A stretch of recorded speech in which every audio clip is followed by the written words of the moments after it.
Realization number two, design your life, not just your career. So this is the thing that I learned the hard way, one of the biggest mistakes I ever made in my life.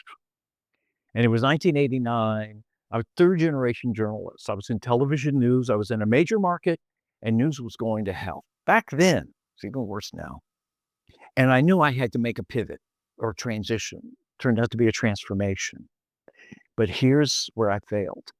All I thought about was what can I succeed at? What can I earn a living at? And yeah, do some cool stuff. Well, in that respect, I did succeed. Won a bunch of awards, did a lot of cool stuff, put food on the table. But the failure was that I didn't think in terms of my entire life, this ecosystem of existence. I didn't think about that.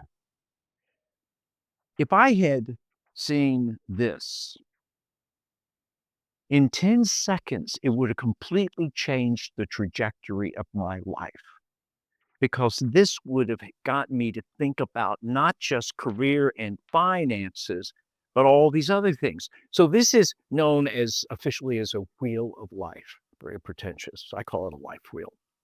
And typically what it is, you see these circles, each one is like 1 to 10 of where you think you are right now in finances, career, relationship, intimate relationships, happiness, satisfaction, health, spiritual, mental, social, fun, family, all of that.